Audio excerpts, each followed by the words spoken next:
nós vamos fazer a revisão de gineco para a prova do Revalida UFMT, certo? Então, nós da ginecologia, eu, o professor Carlos Eduardo e o professor Alexandre Melito, preparamos essa revisão para você e esperamos ajudar nessa reta final para a prova, certo? Da sua revalidação.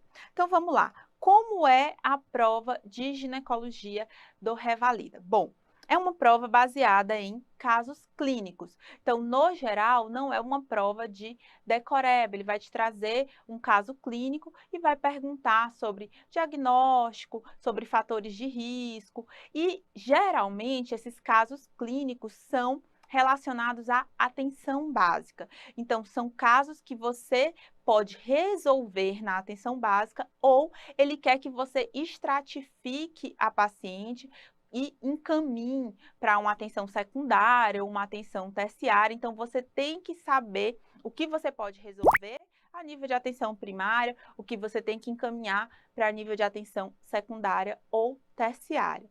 Para isso, já que a gente tem uma prova de revalidação, ele vai adorar as questões que eu tenho políticas de rastreio do Ministério da Saúde. Então, tudo que eu tenho uma diretriz bem estabelecida nacional, a prova do Revalida vai adorar cobrar, certo? E com relação às questões discursivas, ele vai trazer geralmente um caso clínico e, no geral, ele vai perguntar quais são os fatores de risco para essa patologia, quais são as opções de tratamento clínico, quais são as opções de tratamento cirúrgico. Então, tudo que a gente falar aqui dos principais temas, tente estudar na sua revisão isso, né? Como eu vou fazer o diagnóstico, quais são as opções de tratamento clínico, opções de tratamento cirúrgico. Mas, no geral, o que é que eu tenho de estatística para essa prova? Considerando os últimos anos da prova do Revalida, os principais temas, vou jogar aqui na tela, foram com igual frequência, aí planejamento familiar, rastreamento do câncer de colo uterino, rastreamento do câncer de mama, climatério e miomatose uterina. E a gente vai falar aqui dos 4 primeiros, certo? Então, vamos voltar aqui e começar pelo principal tema, planejamento familiar e anticoncepção. Lembre-se que você vai ver o caso clínico, vai observar se a paciente possui alguma comorbidade, alguma alteração menstrual, algum hábito de vida que faça com que eu contraindique ou não aquele método. Quais são os métodos que eu vou indicar? Se baseado naquela situação clínica, o método entrar nas categorias de elegibilidade 1 ou 2 da OMS. Se ele entrar nas categorias 3 ou 4, eu não vou indicar. No 3, eu tenho uma contraindicação relativa. No 4, eu tenho uma contraindicação absoluta, certo? No geral, ele vai te trazer um caso clínico de uma paciente e muito provavelmente você vai ter que olhar a comorbidade dela para ele ver se essa paciente tem alguma contraindicação, principalmente ou ao combinado, que é aquele método que tem estrogênio e progesterona, ou aos dispositivos intrauterinos. Então, com relação aos métodos combinados, as contraindicações são as mais cobradas. Eu tenho várias contraindicações aos estrogênios. Maioria das contraindicações estão relacionadas ao risco tromboembólico que o estrogênio causa. Então, não esqueça, especialmente do puerpério, existe contraindicação absoluta na paciente lactante com menos de 6 semanas pós-parto e contraindicação relativa de 6 semanas a 6 meses. Não esqueça também da enxaqueca com aura, da hipertensa descontrolada, da paciente que tem uma diabetes com vasculopatia. Vou jogar aqui na tela todas as contraindicações. E aqui é mais cobrada na prova a paciente com um histórico ou com doença tromboembólica atual, tá certo? Então, contraindicações aos combinados, o carro-chefe do planejamento familiar. Também pode ser combinado, pode trazer também os dispositivos intrauterinos, certo? Então, lembre-se, existe dispositivo intrauterino de cobre, é um método não hormonal que está disponibilizado no Sistema Único de Saúde, duração de 10 anos. Principais contraindicações, eu tenho aquelas que são contraindicações ao todos os dispositivos intrauterinos, né, a gravidez, a infecção pélvica, distorções da anatomia da cavidade uterina. Eu tenho que pensar nas contraindicações ao cobre, como aquela paciente com doença de Wilson, alergia ao cobre, e tenho que pensar também que os dispositivos intrauterinos, o de cobre, eu tenho um padrão que pode ter um padrão desfavorável de sangramento e aumento da cólica, portanto, eu não indicaria para essa paciente, apesar de não ser uma contraindicação.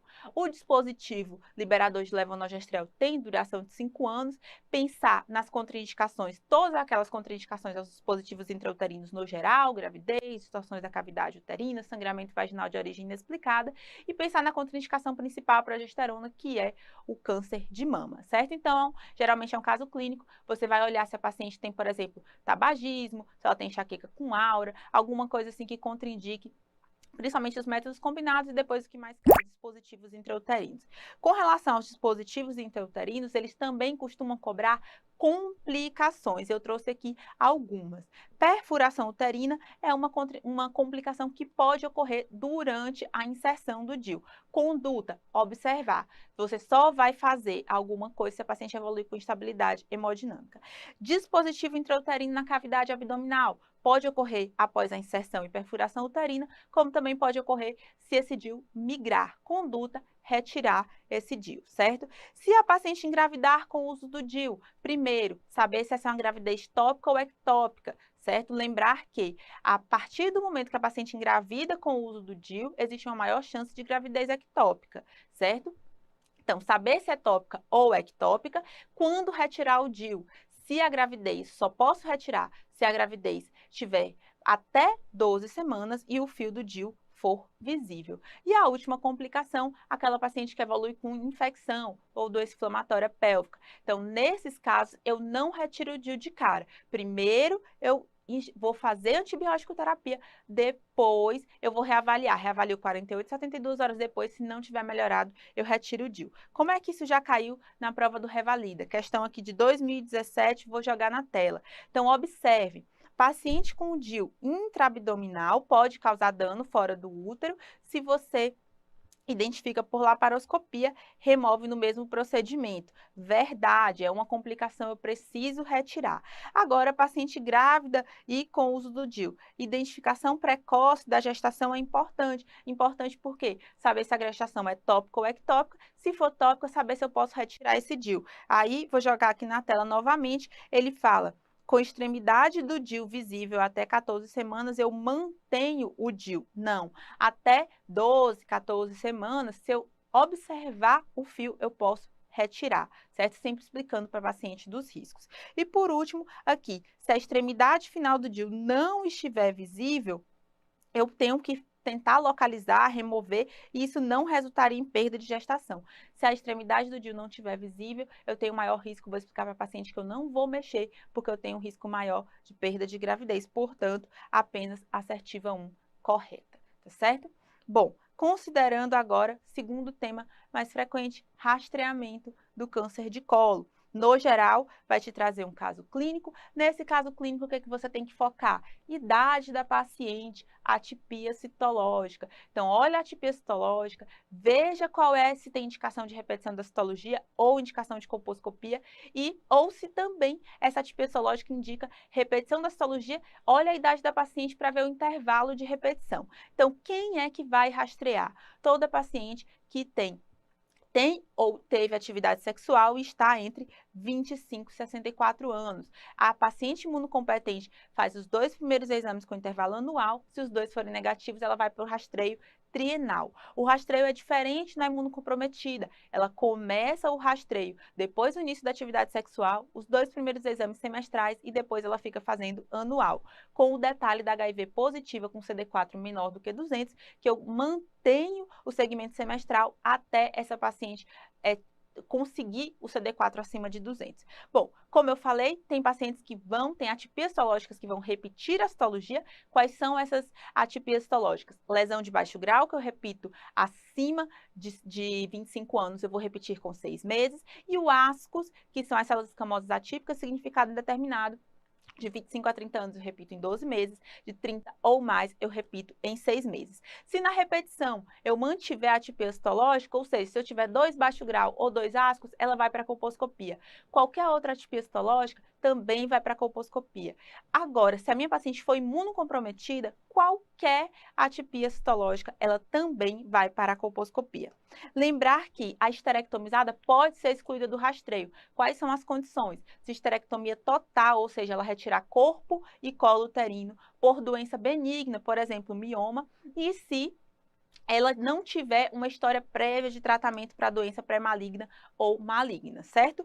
A gestante, você tem que lembrar que você vai rastrear da mesma forma, então vai aparecer gestante lá na UBS para fazer a coleta da citologia, você aproveita para atualizar o rastreamento do câncer de colo uterino, coleta da citologia da mesma forma, ecto e endocéfise. Se tiver atipia citológica que indique colposcopia, você vai indicar colposcopia, mas a biópsia apenas na suspeita de invasão, ou seja, apenas na suspeita de câncer. Como é que isso já apareceu? Olha aqui, prova do Revalida 2016, vou jogar aqui na tela. Paciente de 28 anos, tabagista, teve aí o seu exame especular estava alterado e ele pergunta o que eu indicaria a colposcopia ou repetir a citologia. Então vamos lá. A alternativa A fala ASCH, lesão de alto grau, eu encaminho para a colposcopia. Verdade, ASCH eu tenho mais de 10% de chance de ser uma lesão de alto grau. E a lesão de alto grau eu tenho mais de 70% de chance. Então todo mundo tem que investigar mais. E isso foi o gabarito oficial, ela deve ir para a colposcopia. Letra B, lesão de alto grau, encaminhar para oncogineco. Não, primeiro eu vou encaminhar para a atenção secundária. Lembre que a atenção primária, secundária e terciária. Então, eu não encaminho de cara para oncogineco, eu encaminho para atenção secundária. Letra C, citologia com carcinoma invasor, encaminho para colposcopia. A questão não deu essa alternativa como resposta, mas também é uma resposta. Carcinoma invasor na citologia, ela vai para a colposcopia, ela não vai para o tratamento de cara. Eu tenho que continuar investigando, tá certo? Letra D, ascos ou baixo grau, encaminhar para oncogineco? Não, a gente viu que ascos e baixo grau, repetição da citologia, certo? Como a paciente tem 28 anos, se ela tivesse ascos, ela repetiria com 12 meses, se ela tivesse baixo grau, ela repetiria com 6 meses, certo? Com relação ao rastreamento do câncer de mama, aí a prova do Revalida também adora cobrar, porque eu tenho uma diretriz nacional bem estabelecida. Então, lembre-se, a diretriz do Ministério da Saúde é um pouco diferente da diretriz da FEBRAS, da Sociedade Brasileira de Mastologia, mas eu vou seguir aqui o Ministério da Saúde. Quem eu vou rastrear? Mulheres. Rastrear, lembre-se, para mulheres assintomáticas. Toda paciente acima de 50 anos, ela vai fazer mamografia com intervalo bianual, certo? Então, 50 a 69 anos, através de mamografia de forma bianual. Lembre-se também da possibilidade de resultados do BIRADS. Então, o BIRADS é aquela nomenclatura para padronizar essas alterações que podem ser vistas na mamografia ou na ultrassonografia. Então, lembre-se que o BIRADS 0 é aquele inconclusivo que você vai solicitar um exame complementar, que é a ultrassonografia. O BIRADS 1 é aquele que você não viu nada, então você vai continuar o rastreamento normal. BIRADS 2, tudo que você viu era alteração benigna, você vai continuar o rastreamento normal. BIRADS 3, tudo que você viu era provavelmente benigno, então eu vou seguir essa paciente em 6 meses, tá bom? Repetir o exame em 6 meses. O BIRADS 4 e o BIRADS 5, eu tenho chance de malignidade, eu tenho que fazer uma biópsia, tenho que complementar a investigação. E o BIRADS 6 é aquela paciente que já tinha o diagnóstico de malignidade comprovada e está acompanhando já o tratamento, certo? Outro detalhe que a prova de revalida costuma cobrar são fatores de risco. E considerando o câncer de mama, são os fatores de risco para o câncer de mama, no geral, lembre-se daqueles fatores que aumentam a exposição estrogênica ao longo da vida, além dos fatores genéticos, é claro. Então, vou jogar aqui na tela para você. Então, eu vou ter fatores de história reprodutiva, aquela paciente com menarca precoce, menopausa tardia, que usou contraceptivo por um longo tempo, a paciente nulípara ou que engravidou muito mais tarde, certo? Paciente que fez terapia de reposição hormonal por mais de 5 anos, por mais tempo, paciente que foi exposta à radioterapia, aquela paciente que tem alguma coisa, alteração genética da família, como por exemplo, mutação de BRCA1, BRCA2, tá bom? Então, como é que isso foi cobrado na prova do Revalida? Olha aqui, ó. Paciente, Revalida 2013, paciente de 45 anos, quer saber se tem algum fator de risco para câncer de mama. Ela teve uma menarca aos 16, então não foi tão precoce, está em menopausa há 4 anos. Ela entrou na menopausa com 41, então não foi uma menopausa tardia. E ela não tem filhos. Então, qual é o fator de risco dela? É a nuliparidade, o fato dela ter uma maior exposição hormonal ao longo da vida, tá certo? E temos aqui com relação ao climatério. Então, o climatério é um período de transição na vida da mulher. E o que o Revalida costuma cobrar? Costuma cobrar os conceitos de climatério, menopausa, perimenopausa. Então, o que eu considero como climatério? Climatério é o período de transição. Climatério é um período entre a vida não reprodutiva e a vida reprodutiva dessa mulher, certo? Lembrar que a vida reprodutiva eu considero como menacme. Climatério é esse período de transição. E o que é a menopausa? A menopausa é um ponto, né? É um ponto que é a última menstruação feminina, que eu vou dar esse diagnóstico depois que essa paciente, é um diagnóstico retrospectivo, porque é depois que essa paciente passar 12 meses sem menstruar. E por último, o diagnóstico de perimenopausa. Então, a perimenopausa, o conceito de perimenopausa, compreende os anos antes da menopausa até o primeiro ano pós a menopausa. Então, ele pode te cobrar esses conceitos aqui.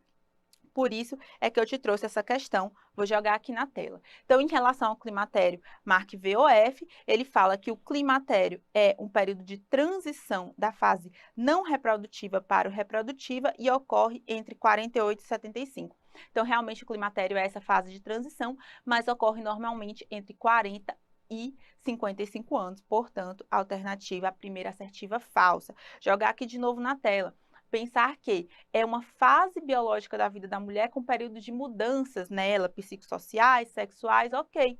Então, o climatério é justamente isso, é um período de transição que a mulher tem todas essas mudanças hormonais, também mudanças na vida, até por conta das alterações do nível de estrogênio. A terceira assertiva, a menopausa é diagnosticada de forma retroativa após 18 meses consecutivos de amenorreia? Falso, são 12 meses consecutivos de amenorreia, geralmente ocorre entre 40 e 55 anos, eu considero menopausa precoce antes dos 40, então isso aqui está falso. E a última, a confirmação de climatério e menopausa é clínica, sendo desnecessário dosagens hormonais. Muitas vezes a paciente quer um hormônio para dizer que está nessa fase e não precisa, isso aqui é verdadeiro. Se a paciente estiver na faixa etária com os sintomas na faixa etária, aí, especialmente após os 45 anos, com sintomas de climatério, eu não preciso fazer nenhuma dosagem hormonal, portanto, a alternativa B é a correta. Lá na prova do Revalida, ele também vai te perguntar se essa paciente tem indicação ou não de terapia hormonal. Quem é que eu vou indicar a terapia hormonal? Primeiro caso, é aquela paciente que tem os famosos calores e que isso afeta a qualidade de vida dela. Segundo caso, é aquela paciente que tem a queixa da atrofia vulvovaginal, ressecamento, a dispareunia, certo? E por último, aquela paciente que precisa de prevenção e tratamento de osteoporose. Eu falo em casos selecionados, isso aqui geralmente não é cobrado na prova do Revalida, mas é aquela paciente que entra, por exemplo, em falência ovariana prematura, ela não precisa somente da TH para controlar sintomas climatéricos, mas também para melhorar risco cardiovascular, para prevenir osteoporose, tá certo? O que é que eu faço de exames complementares para essa fase da vida? Lembrar de TSH e T4 livre, porque existe um aumento das tireoidopatias nessa faixa etária, perfil lipídico, até porque eu tenho um aumento do risco cardiovascular e para escolher via de administração da terapia de reposição, lembrar de rastrear o que está indicado para a faixa etária e lembrar de rastrear a osteoporose para aquelas pacientes que precisam. Então, lembre-se, o que eu vou rastrear para a faixa etária? Câncer de mama, lembrar do rastreamento do Ministério da Saúde, 50 a 69 anos, e lembrar do câncer de colo uterino, certo?